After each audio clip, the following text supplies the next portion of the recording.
જય માતાજી friends, welcome back to વાઘીલાસ ખાના ખજાના. ફ્રેન્ડ્સ, 90% લોકોને ખબર જ નથી કે ઘરમાં તમે શેરડીનો રસ બનાવી શકો છો.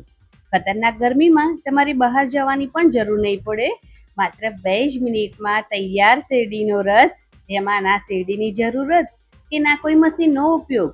તો ચાલો ફટાફટ બનાવી લઈએ એકદમ ઠંડો ઠંડો શેરડીનો રસ.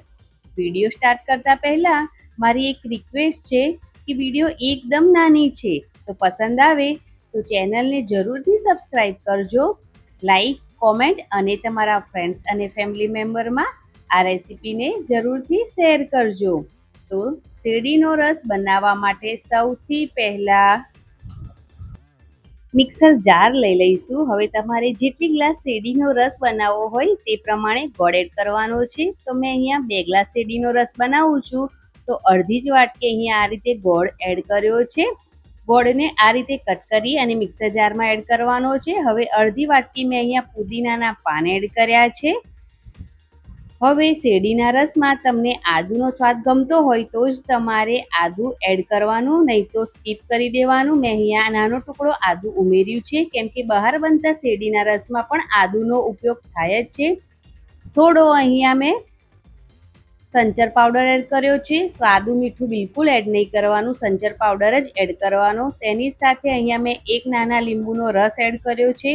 બહાર જ્યારે શેરડીનો રસ બને ત્યારે પણ તેમાં લીંબુનો રસ એડ થાય છે. હવે થોડા મેં અહીંયા આઈસ ક્યુબ એડ કર્યા છે અને 1 ગ્લાસ જેટલું ઠંડુ પાણી એડ કર્યું છે. ત્યાર પછી ઢાંકણ બંધ કરી દેવાનું છે અને જે પણ વસ્તુ આપણે એડ કરી છે તે વસ્તુને બધી જ ને એકદમ સારી રીતે આપણે ગ્રાઇન્ડ કરી દેવાની છે. હવે એકદમ સારી રીતે બધી જ વસ્તુ છે તે ગ્રાઇન્ડ થઈ ગઈ છે, તો આ મિક્સરને આપણે ગાળી લઈશું. તમે ના ગાળો તો પણ ચાલે, પણ તેમાં થોડા ઘણા આદુના રેસા રહી ગયા હોય અને ગોળના ટુકડા રહી ગયા હોય તો તમારે તેને ગાળીને જ એડ કરવાનું. હવે જેમ બહાર જે ગ્લાસમાં શેરડીનો રસ સર્વ થાય છે તે જ ગ્લાસમાં મેં અહીંયા શેરડીના રસને સર્વ કર્યો છે. પણ તમારી પાસે જે પણ ગ્લાસ કે કપ હોય તેમાં તમે આ શેરડીના રસને સર્વ કરી શકો છો. ઉપરથી લીંબુની સ્લાઈસ અને પુદીનાથી ગાર્નિશ કરીશું. આ શેરડીનો રસ પીશો તો તમને ખબર જ નહીં પડે કે તમે ઘરે બનાવ્યો છે.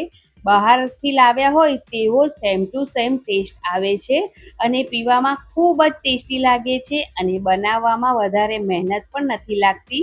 માત્ર 2 જ મિનિટનો ટાઈમ લાગે છે.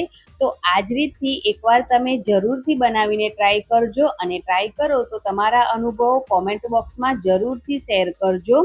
વિડીયો પસંદ આવ્યો હોય તો ચેનલને સબસ્ક્રાઈબ કરજો, લાઈક, કોમેન્ટ, શેર જરૂરથી કરજો. Thank you.